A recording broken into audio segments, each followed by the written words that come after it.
ასე ნაციონალური მოძრაობა ეხმაურება ბიძინა ივანიშვილის დღევანდელ პრესკონფერენციას, რაც ამბობენ ნაციონალები. დღეს მათ თავად მოიწვიეს პრესკონფერენცია. ზვიად ხუჯაძე ესწრებოდა ამ პრესკონფერენციას, ისახა პირდაპირ ეთერში შემოგვერთება ზვიად საღამოშიტობის.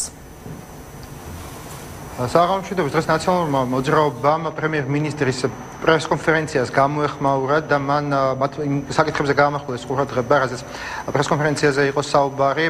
საპარლამენტო უმცირესობის წარმომადგენელი დეპუტატი ლევან ბეჟაშვილი საუბრობდა ამნისტიაზე და მედიის თავისუფლებაზე დღეს მედიასთან.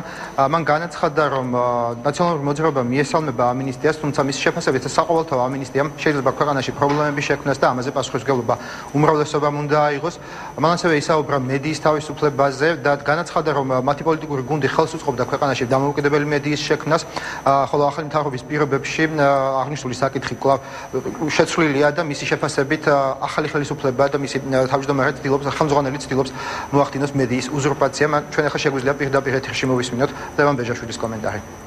ოთვარა კონტროლი მაშინ თავიორზე იმედი და პირველად. თავარი არის ის განცხადება, რომელიც დღეს დაფიქსირდა.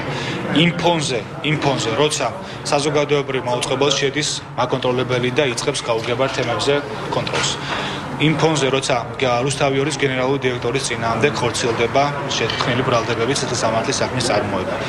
იმ ფონზე, როცა დღეს კეთდება განცხადება, რომ არ იქნება დაშვებული ახალი მაუწყებლების ასე ვთქვათ შემოღება და ბიზნესმენებს აეგზალებათ უფლება შეიძინონ სამაუწყებლო კომპანიები.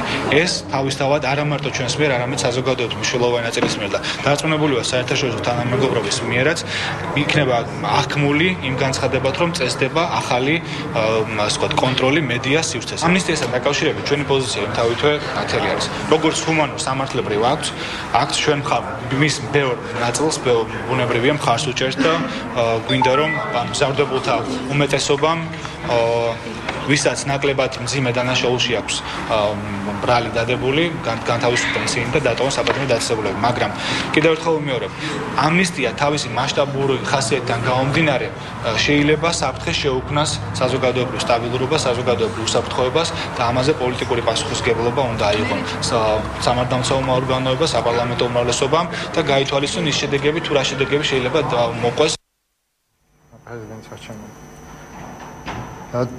დღეს ნაციონალური მოძრაობა გამოეხმაურა საპრეზიდენტო არჩევნებს და მათ განაცხადეს, რომ ისინი ყველა ტიპის არჩევნებში მიიღებენ მონაწილეობას, თუმცა არ დაუკონკრეტებიათ მათ ამ ეტაპზე ყავთ თუ არა საპრეზიდენტო კანდიდატი. დღეს შეგახსენებთ ნაციონალური მოძრაობა დღეს პრემიერ-მინისტრის ბიძინა ივანიშვილის პრესკონფერენციას გამოეხმაურა. დიდი მადლობა, ეს იყო ზვიად ხუჯაძე.